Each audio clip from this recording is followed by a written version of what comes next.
We're working tirelessly to forge new economic opportunities involving both the United States and many African nations. There's great economic potential in Africa, like few other places in many ways. In the long run, this will be far more effective and sustainable and beneficial than anything else that we can be doing together. Mauritania is a great country in the sense of its strategic position, and we have a lot of resources in our sea waters, so lots of fishing and whatnot. We are not poor countries. We are rich countries when it comes to raw materials.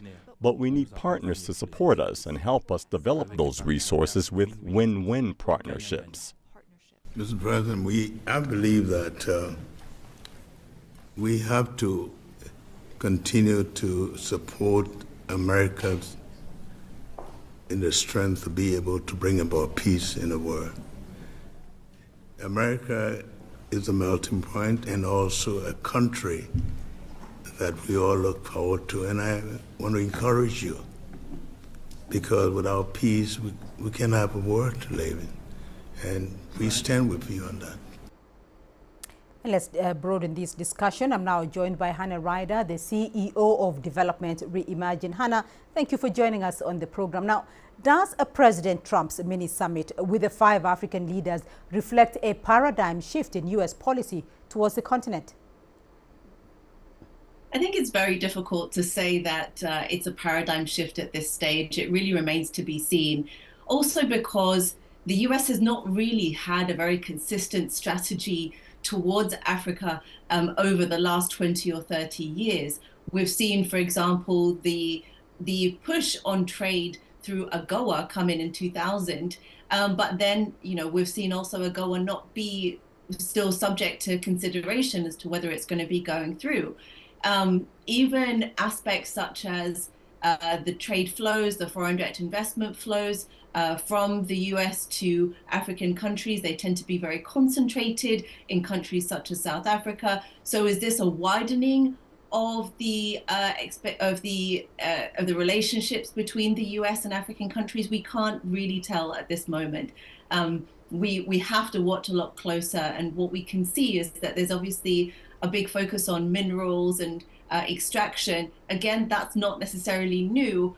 Commercial diplomacy has been something which the Biden administration even talked about. But nevertheless, it's interesting to watch. And Hannah, so what was your take on the summit, considering that these countries are not considered big economic players in Africa?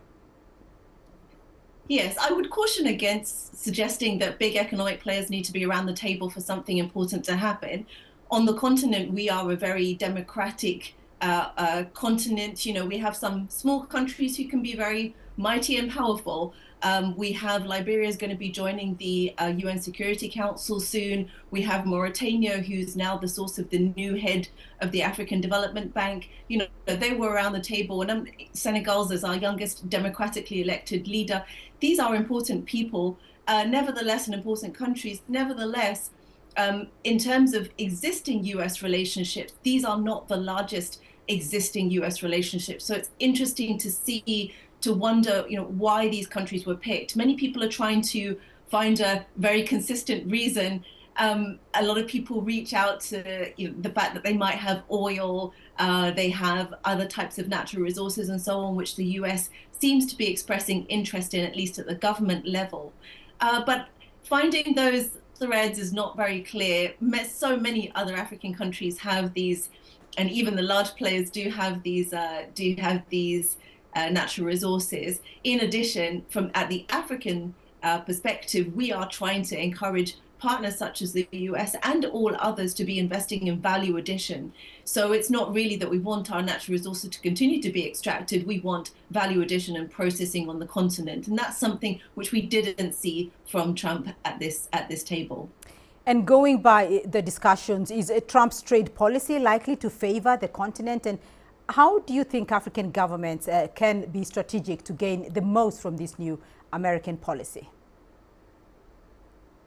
Well, we have had a trade policy that did favor many African countries, not all, but did. That was called the Africa Growth and Opportunity Act, and it was meant to be renewed this year. And instead, what we had was a blanket policy across all countries, not just African.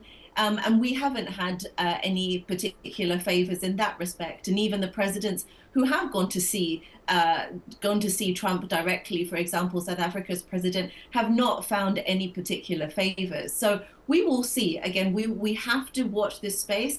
In terms of being strategic, the key now is for African leaders and also the African diplomats in the US to be working together consistently. Yes, we had 5 countries at the table. We need the reporting back and discussions on what at a continental level, not just the individual countries. That's the bilateral approach for us is not necessarily the one that will work for us. And finally, Hannah, you know, some experts say Trump's administration's focus on Africa was down to increasing competition from rival powers. What's your take on this?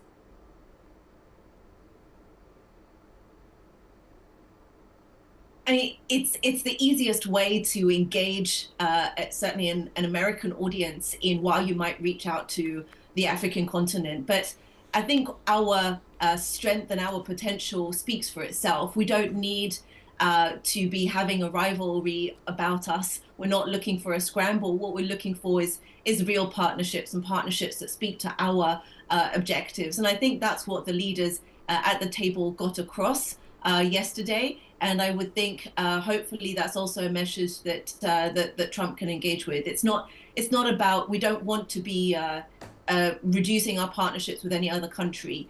We're trying to insert ourselves into the global supply chains to have serious investment from our partners.